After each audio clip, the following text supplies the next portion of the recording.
What's up, everybody? How you doing? This is Jacob Deaton, and we're back with another episode of Southern Wedding Professionals, where we talk to really cool people about really cool things that they do in the wedding industry. And today, I have Miss Buckner Reavis from the Brickyard in Marietta, Georgia. Bonnie, how you doing? I'm fantastic. Hope you are. I am. I'm enjoying a very frantic start to my week.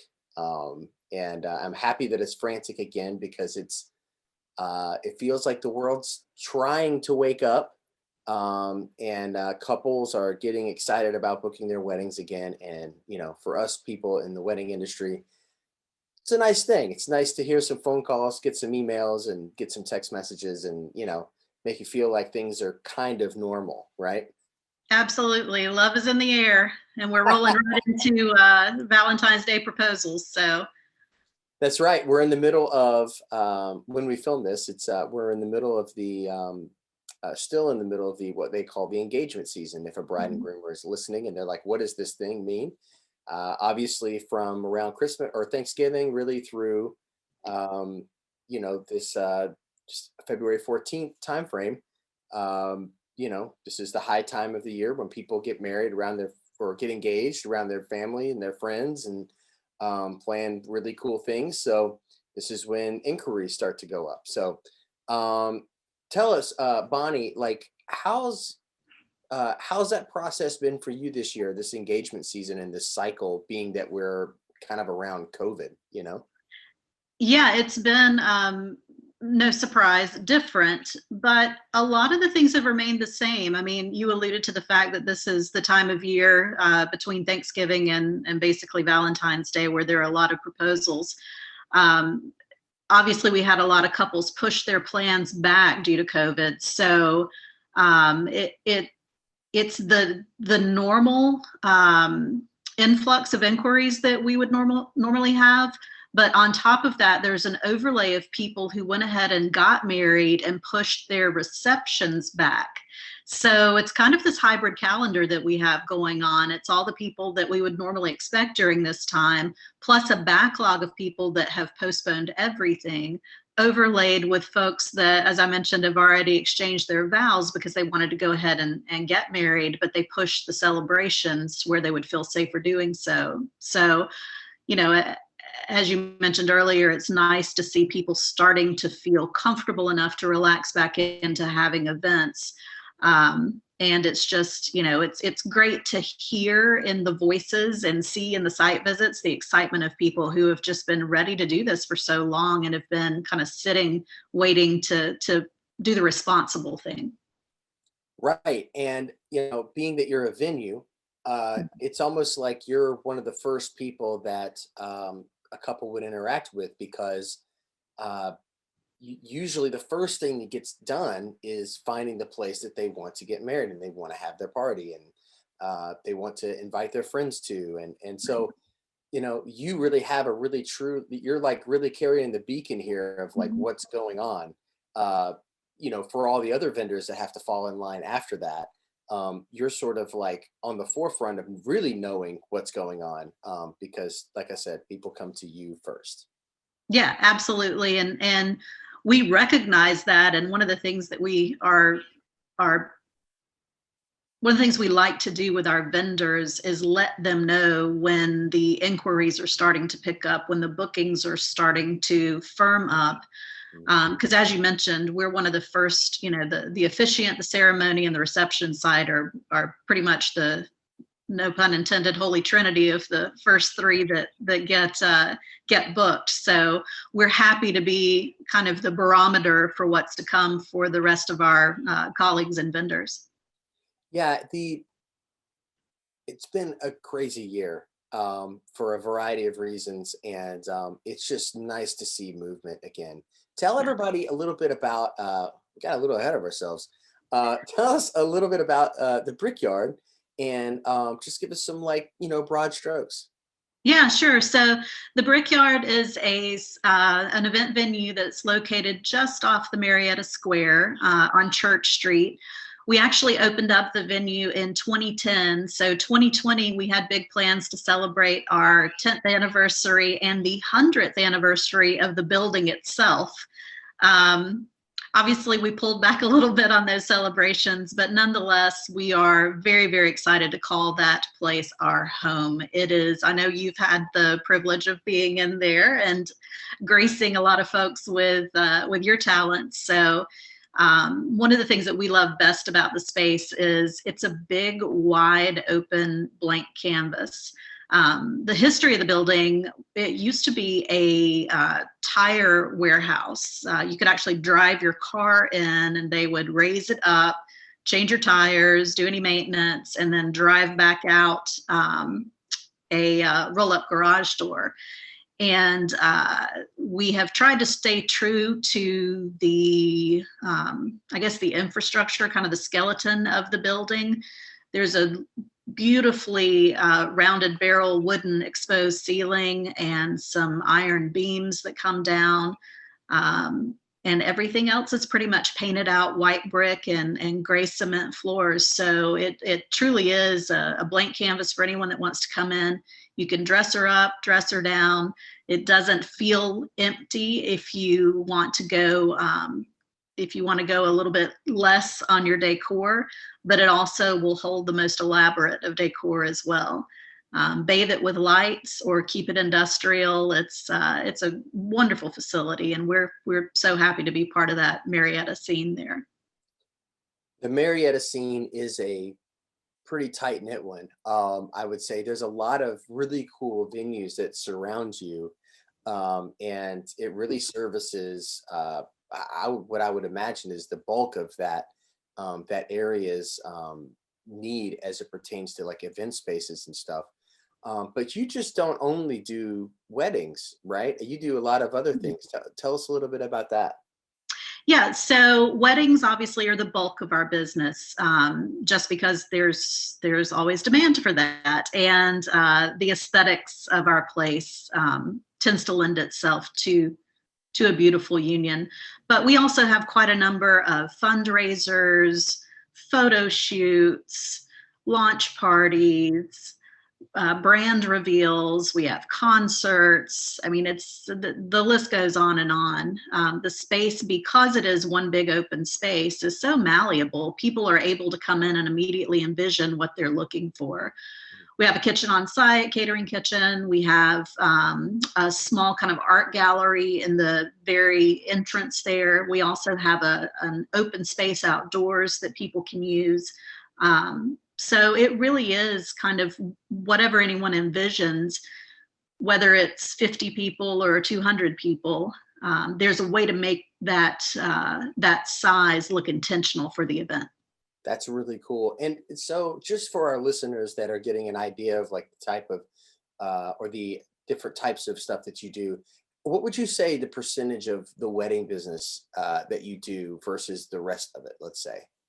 Oh, I'd say it's a good 85% between the weddings themselves, rehearsal dinners, showers, etc. So we almost all of our weekends, aside from the holiday season when they're corporate parties, most of our weekends are weddings. And there's a very very logical reason for that when folks kind of look at it, they understand weddings book so far in advance. So our calendar is pretty much eaten up on the Saturday and Sunday premium dates before a lot of corporate parties, fundraisers, nonprofits really even look at our calendar.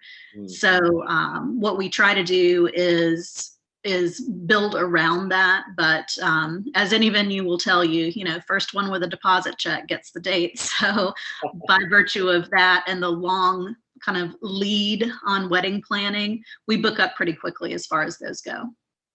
Yeah, and it seems like with this cycle, like you're saying, it's even pushing it even farther. Oh, yeah. I mean, we're everybody's like you were saying, we're so in my business, we're so we're backed up with dates from last year that got moved to this year, and now couples are just literally looking at 2020 that maybe just got engaged, or 2021 rather, that maybe just got engaged on New Year's Eve or recently engaged, let's say, and they're kind of looking at 2021 and they're like, nah, I'm good. I'll just go ahead and move to the next year. You Yeah, know, because they pick up the phone and they call all these ideal places that they like, and everybody's booked. Some people are doing 2 a day. Um, right. the brunch wedding trend has finally hit my business, in that we're doing a brunch wedding because there's an event that night, and they have to do it this particular weekend. And so, you know, are you guys capable of sort of doing the double event thing, or you guys kind of are just sticking with the singles and just saying, hey, come back and see us in 2022 if you want? We are sticking with the singles, and there's a couple of reasons why.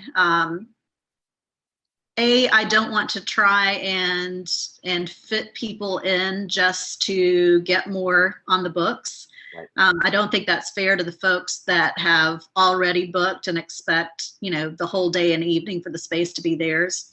Also, we are I mentioned the blank canvas. We basically are your venue, and everything else rolls in. So between the load in and load out of caterers, decor, photographers, those lingering guests that you have to get out of there at the end of the event, we're just afraid of a little bit of a bottleneck there. And we really early on made the decision to protect the exclusivity of our venue for the folks that had already booked that. So now what we are doing is, a lot of people, because there is such a backlog in events, they're looking at days of the week or dates that typically they wouldn't. We've got people inquiring for midweek weddings. We've got people that are, you know, that would never consider a Friday evening wedding. Now they are, because they don't want to wait. You know, they've already waited. And a lot of the folks that are coming, a lot of their guests, whereas they normally wouldn't consider a Friday evening wedding, it's not that big of a deal to make plans for it now. So, but yeah, we're sticking to typically the 8+ hour rental, so that they get everything that they need from the space. And I think that's very wise, especially, and that's sort of a space by space decision, of course, but like, and a lot of that has to do with size and, you know, parking and all kinds of other logistics. Right.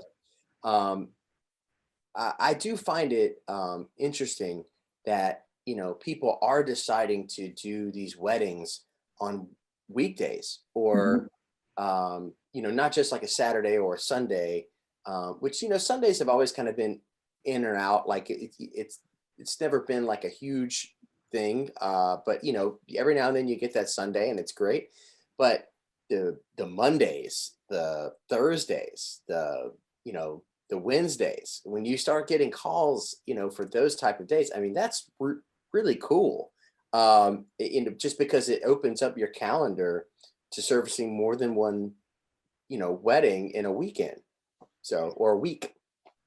Right. And we have a lot of Sunday weddings, just because of we mentioned in a conversation before this, you know, we have a finite product. We've got a calendar basically that constrains how much business we can do. So Sundays have always been pretty good for us. It allows for a lesser rental fee for some folks, which they find attractive, and also just the idea of having having the whole day and not losing daylight. So, but to your point, you know, those midweek weddings, which were unheard of unless it was like a Halloween wedding or a Valentine's Day wedding or a vow renewal on an anniversary date. You know, those were very infrequent, and now they're becoming more so. So, you know, as long as we've got the time and can allot that and let our clients really have full use of the space unrestricted, we're enjoying being able to open up the calendar. It does, you know, we still have to have our site visits. So, you know, I think a lot of the public doesn't realize that, you know, it's not just when events are happening that business is occurring there. So, you know, we're trying to be as amenable as possible for folks that are trying to have their families come and see the space, or multiple vendors that need to come in and see the space, but still leave those areas for folks that want to have midweek events at the space. Yeah, and the midweek thing, I just find so fascinating. I'm like, I wish this would stay. I wish this would stick long term, but well, I guess we'll have to wait and see on how that goes. But as it pertains to you, how did you get mixed up in all of this of having having an event space, deciding you want to do weddings? I mean, what was your path that sort of got you to this point? So it all started with my love of a good party. I have a marketing and advertising firm, and we had, at the time, we were located just downstairs, literally down the steps from what is the Brickyard. And we had the whole bottom floor. And every time we wanted to have a Halloween or Christmas party for our clients, vendors, staff, etc., it kept getting larger and larger. So we knew we needed another space. And I wanted to stay close to where our corporate office was. And I could not find a place in downtown Marietta that had a clear line of sight if everyone wanted to raise a champagne glass and share a toast. There were a lot of places around, but there was nowhere that everybody could be all in one place. And at the time, there was an artists co-op studio that was occupying what is now the Brickyard, and their lease was about to be up. And I walked in and thought, okay, the space rocks. It's super cool. It needs a little TLC, but I can't be the only one looking for a space like this. And at the time I thought, well, if it doesn't work as an event venue, I'll just reload our office up here if it comes to it, because it's a great space. And luckily, we were not the only ones looking for a big old place to have a party, but still have that historic downtown feel. And yeah, that's how it all started, was us looking for our own site with my marketing agency. And if you've never been to downtown Marietta, the Square is what it's commonly referred to as. It's awesome. The people are great. There's great restaurants all around the square, and there's all sorts of really cool knickknack, antique candy shops of all kinds. There's a historic theater that's the oldest in Cobb County, and is still running actively. The Strand, which we're both very fond of. Shout out to the Strand crew and all those wonderful people there. And there's just a ton of happenings, and even on the square alone, there's all these concerts that are happening all the time. So to be so closely located to like the mecca of Marietta, as I say, it's got to be really cool to kind of be a part of a community like that. Absolutely. I mean, you kind of hit on it there. There is a palpable energy morning, noon, and night, and after midnight, all throughout that space. And it's something that you literally can feel when you're walking those streets. So even for people that aren't necessarily looking at downtown Marietta, they're from further out in the metro Atlanta area. When they come and they'll do their site visit, they'll walk up and get a coffee or lunch or dinner. They'll find the vintage vinyl shop right next to, some of the best restaurants in metro Atlanta. There's a very active public art scene there. So, there are so many amenities to that very hyper local geographic area that really does lend itself to a community. And you mentioned earlier about the other venues. We have such a great relationship with what are technically our competitors. There's only one October 22nd every year, and if we're booked, the last thing we want to do is just turn someone away. So we will send them based on what their guest count is and what their needs are to the folks that are in their area, because speaking of the community, once you've felt that and experienced that, and you see, I mean, just the photo ops alone around there, you kind of fall in love with the idea of getting married on the square. So we enjoy a very healthy network of our fellow venues, vendors, and folks that are in the wedding community as well, right there on the square. Yeah, the energy is real, and as for someone who doesn't live in Marietta but has spent a lot of time in Marietta for a variety of reasons, um, the the feeling is real. It is 100% a community that is just special all to itself. And Right. I just remember the first time experience, like meeting you and meeting everyone in that community, and wondering, why did I buy a house in East Point? I should have bought a house in Not that there's anything wrong with that. But yeah, I mean, it's, the space and where it sits local to, is fantastic. And I know that the people that come to you are definitely looking for that feel, and you guys deliver, time and time again now for 10 years. So is there Yeah. gonna be like a is there going to be like a new like a rescheduled party, like do an 11-year anniversary or something?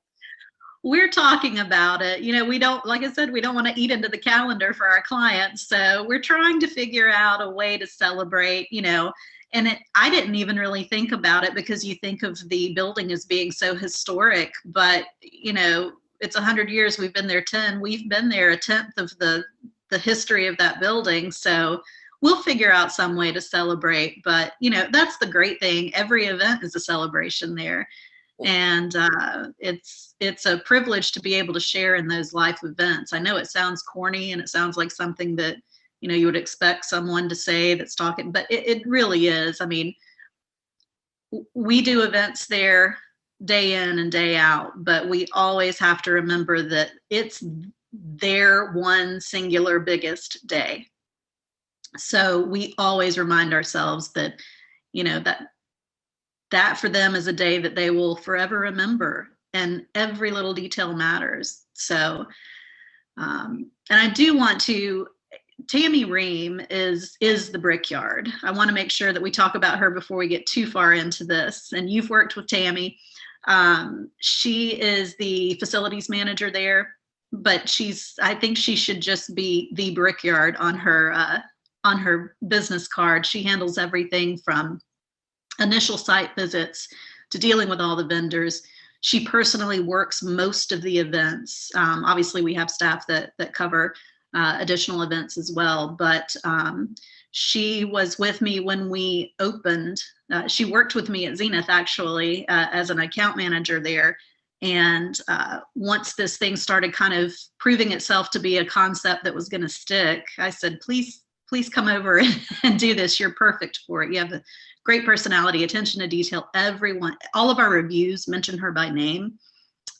So I'm very, very lucky, and our clients are, that Tammy's at the helm of the ship there. So when you think about your relationship with Tammy, I mean, you guys, just knowing you both, she's been there for 10 years. Like, how does a working relationship like that last for 10 years, and it stays on a plane of, obviously like friendship, and Right. obviously the business keeps moving, forward. Like, how do you guys maintain that inner relationship together? I'm just curious. I think the biggest thing is I stay out of her way. I mean, it's that absolutely is. I mean, for the first several years of the business, we met, over every singular decision to make sure that we were both, feeling the right way about things. Because bear in mind, I had never operated a venue before, neither had she. We just knew it was a need in the community, and we felt like we were equipped to do that. And we actually built the thing out, and we marketed it as from the client side of things. And I think early on, that's what garnered us some initial interest. But these days, I stay out of her way. She knows that I back her play on everything. And if she needs me to weigh in on something, I mean, we email every single day, so it's not like I'm a completely hands-off person. But I trust her unequivocally. It's just I have the utmost trust in her because I know she treats it as if the business was hers.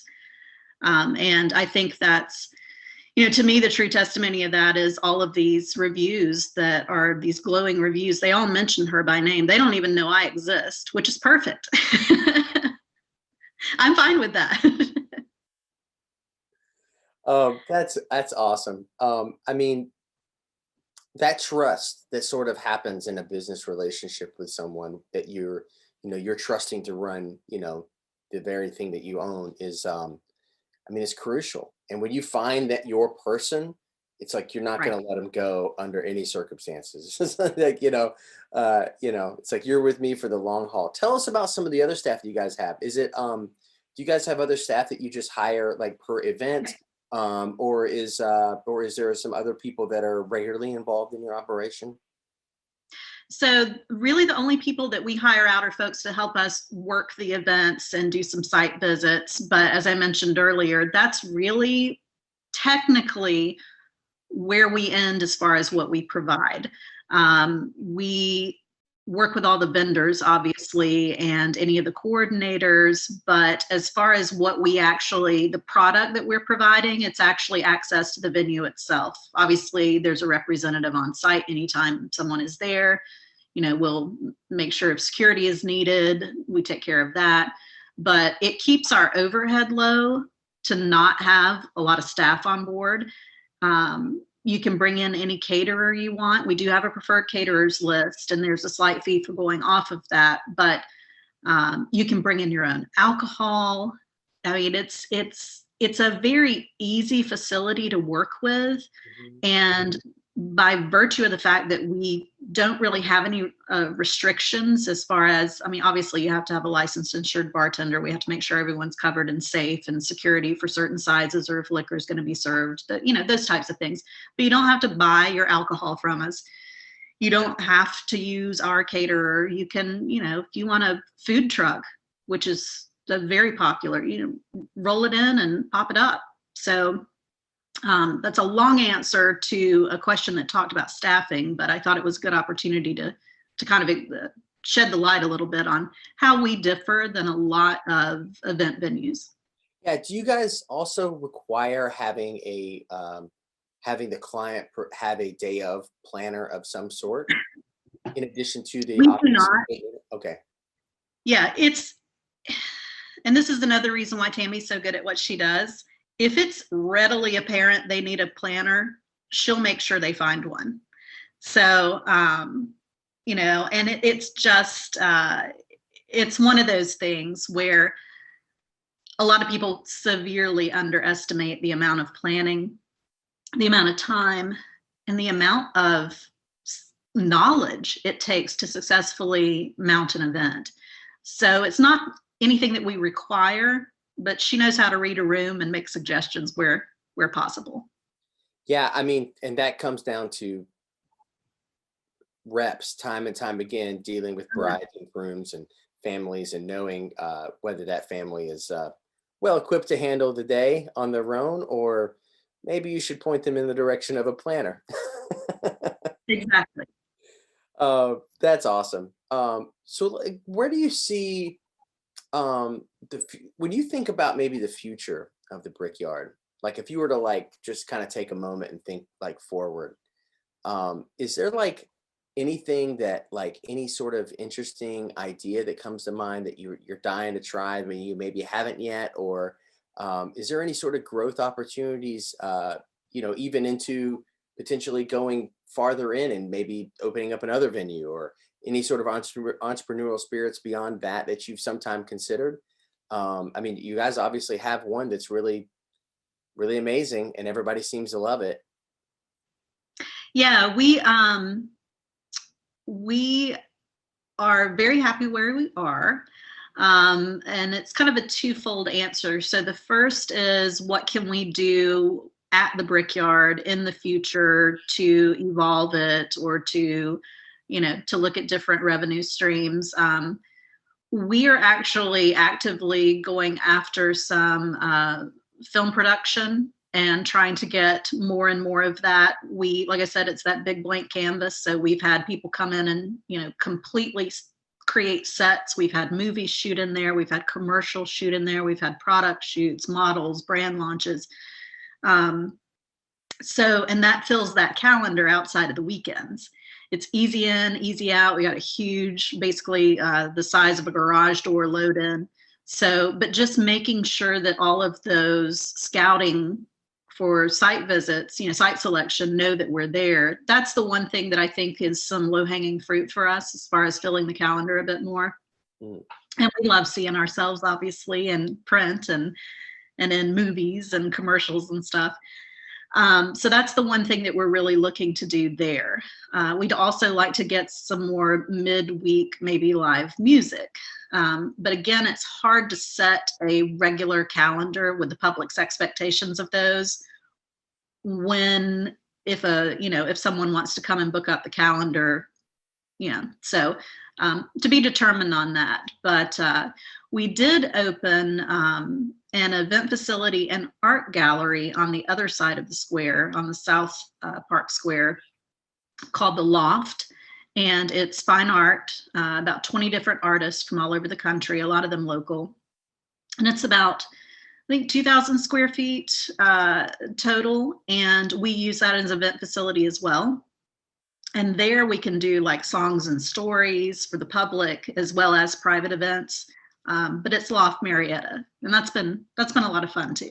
You mentioned that you want to bring in all these particular things that are going to fill the weekday, like obviously getting more film stuff, but more so, I think a lot of our vendors that are listening would be really interested in like what your marketing and advertising strategy is, maybe in broad strokes. If you're active on any social media platforms, and have you seen those social media platforms be beneficial to you? Or is there anything out of the box unconventional that you do that maybe we could all learn from? Yeah, so we are on Insta and Facebook. It's Brickyard Marietta. And, one of the lovely things about having a venue that has great photographers at every event is we have great photography to show. So it feels like a little bit of a cheat there. But, we get most every single referral through, or every inquiry, they fall in pretty organically. So we don't do a lot of advertising outside of that. I used to tell people all the time, it's so ironic, I have a marketing and advertising firm, and we really don't do a whole lot of traditional advertising for the venue. Primarily, we haven't had the need to do that, which I'm eternally grateful for. But we have a very vast expanse of vendors that we've worked with over the years, and they're a great source of referrals for us. And then just, the lovely thing with folks that get their own wedding photography is they oftentimes will tag us. So, it's been really interesting to see what works and what doesn't, and what's worth the effort. We try to advertise and support our local publications when it's, specific to the bridal industry or wedding industry. But we've been very fortunate to have a great group of ambassadors within our own clients and our vendor set. What's really interesting to me is that this I've been involved in, I guess, a handful of business things over time, and everybody always has, you've always got your budget for advertising, and your budget is based on percentage of income brought in and all this kind of stuff. And, the wedding industry is so interesting in that most of the people that I talk to, they have $0 for advertising, or they just don't do it at all. And they only spend their time making really specific, really well thought out posts on social media. And the amount of return that they get out of that, as far as engaging with other vendors and that kind of thing, to me is just fascinating. It's absolutely fascinating. Yeah, well, And there's also, you know, most of our brides are younger, so social media is where you're going to reach them. You're not going to reach them in traditional print publications. You know, lots of love to my fellow ad reps and publications and all of that, but the quickest way to reach them is through social media. And, you know, honestly, years back, we made the conscious effort to focus more on doing styled shoots and involving different vendors. And, you know, that way you may not be in a magazine, but you now have 10 different people promoting your venue through their own promotions. Mhm. So that's been a really fruitful way for us to take a little time off of our booking calendar and devote it towards X number of styled shoots per quarter, and everyone's a winner in that capacity. It's the style shoot thing is something that I got hip to from interviewing photographers. Right. So I've interviewed quite a few photographers from around the Southeast now, and it never occurred to me that like a lot of their content that they're creating is from these style shoots that they do, and then it also benefits everyone that's sort of involved. So, and sometimes there'll be multiple photographers there, but but also like venues, get access to things like so yourself. So um, I find that style shoot thing really interesting. And And it also allows everyone involved with the shoot to select everything they want to best highlight. So the photographer has, you know, or the wedding gown is the one that they most want to promote. The cake is the one they want to promote. The invitations are in the style that they wish to promote. So, you know, there's a lot that you can control with a styled photo shoot, knowing that you're going to use these for promotional purposes, that even the best of weddings, even the most beautiful of brides, and you know, you're able to really literally stop time and set a shot so it's perfectly. which is great. I mean, and I think that's a really cool community building activity that works for everyone. Right. And whoever thought of that a long time ago, I just want to give you a nod and a salute because that's pretty smart thinking. So at the end of all these interviews, I always try and get a little bit of a biopic of about who you are by just asking some, you know, silly questions about your personal, maybe daily habits or life or interests, etc. All PG-13, of course, because we are a family program. Um, so tell me, I won't put you on the spot and tell me and ask you to tell me what your favorite restaurant is on the square because I know a lot of people would be upset. So why don't you tell me what if you're craving what's your go-to craving food if you're feeling maybe down or out? What makes you feel better? Two things I could think of off the bat: either sushi from Tycoon or empanadas from Kiosko. Kiosko. Ooh, that place So good. has my heart. That is one of my favorite restaurants in anywhere around Atlanta. It's so great. And it's such a small restaurant, but Eddie, the owner, is always there. And it's just, you feel like you're doing the right thing by supporting a small business, and you feel guilty because there's just, it's so good. It's so good. And for the people that have not been to Kiosko or Kiosko, I'm not really sure how to pronounce it, but they literally have like 6 tables or something. I mean, it's like next to nothing. So if you're going to go there, maybe try and get there right when they open, or or try and make a reservation if they take them. I'm not sure if they do or not. They do, and also be sure to try the sangria. Yes, that is pretty popular. Yes. So tell me, do you have any favorite current Netflix shows or anything like that you're watching that's like totally giving you all the feels? Hmm. I've actually not been watching a lot of Netflix during this whole pandemic because I knew that was a slippery slope for me. You know what I have been watching? Like, I've been consuming hours and hours and hours are travel videos. I've been researching where I'm going to go when I can. So YouTube has pretty much replaced Netflix for me during this pandemic. And I have found the most amazing Eastern European spots and the craziest Pacific Northwest hikes here in the US. And I've just been doing my research. I figure if I can't really travel, at least internationally right now, I can do some homework. So when we are when we are allowed to kind of safely travel around, I know where I'm going to go. Well, I'm going to need some of those links because I will send them to you. Yeah, I'm having the same feeling right now. I'm becoming restless at home and working all the hours that I do. I started looking the other day and at places to travel to, and I think I even made a post on Facebook in it, and I got a whole bunch of ideas and stuff from that. But it's yeah, I mean, I'm with you on that. So I'm gonna ask for that list when this is all over with. Happy to share. Tell me, pre-pandemic, what was like one of your favorite activities that you would do, or maybe if it's an activity that you can do during a pandemic? What's some of the things that like you really enjoy to do on your free time? Live music and live performing arts. I miss those so much.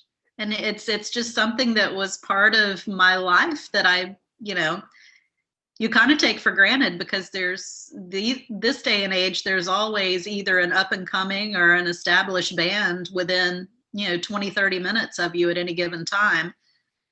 And not that I haven't loved being up front through the Zoom and online concerts. Man, nothing replaces sitting in a room and having that shared experience with music. And similarly, I was a dancer for years and years and years, and still would love to be if that were possible. And just dance performances, the ballet and Alvin Ailey every February coming to the Fox, and Terminus Modern Ballet Theater here locally. It just, man, you don't realize how much those enrich your soul until they're taken away from you. Right.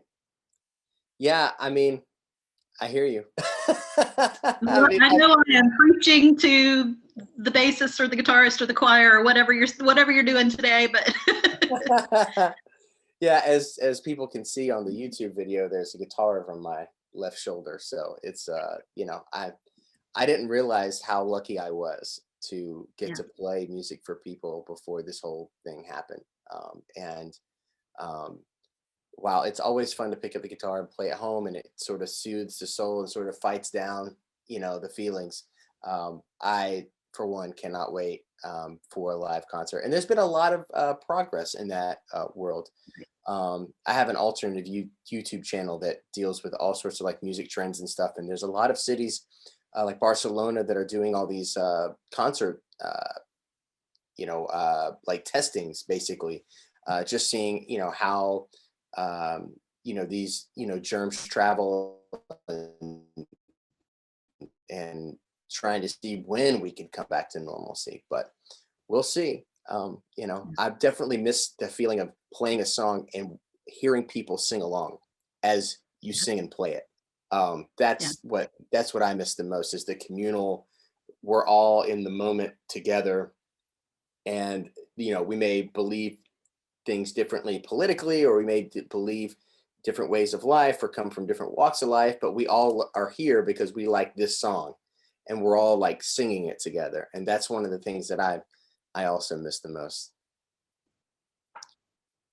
But thank you for being here and being a part of the podcast. Thank you for having me. This has been lovely. It really has. It's great to see your face, and hopefully there are some things that that will be of interest, at least to some other folks that are in the industry or want to learn more about this industry. It's not for the faint of heart, but it's a whole lot of fun and very rewarding. It is very rewarding. We're in the service business, right? We serve other people. We give them, you know, our services, and to make their day the best it can be. And I know that all of our listeners here, both bride and grooms, and also other vendors that maybe don't know about the Brickyard, give us your web address, and your Instagram. We'll have it listed in the comments below, but just say it out loud so everybody can hear it right now. Okay, everything's the same. It's brickyardmarietta.com. On Insta, we're Brickyard Marietta. On Facebook, we're Brickyard Marietta. So remember the venue and the city, and you're good to go. And we do not, in fact, sell bricks. We have gotten a ton of calls over the years about that. But at the moment, that's not really something that's in our offerings. But yeah, brickyardmarietta.com. And there are tons of galleries up there of prior weddings and events, our current rates, a floor plan, you know, FAQs, everything that you would need to know. And if there's a date that is of particular interest, you can fill out a form and we'll get right back to you and do our best to accommodate. You heard it right here, folks. This is Bonnie with the Brickyard Marietta. I'm Jacob Deaton. Thanks so much for tuning in for another episode of Southern Wedding Professionals. You better like it. You better subscribe to it so you can stay in touch with us as we interview all sorts of people all over the place. So thanks for being here, and we'll see you next time.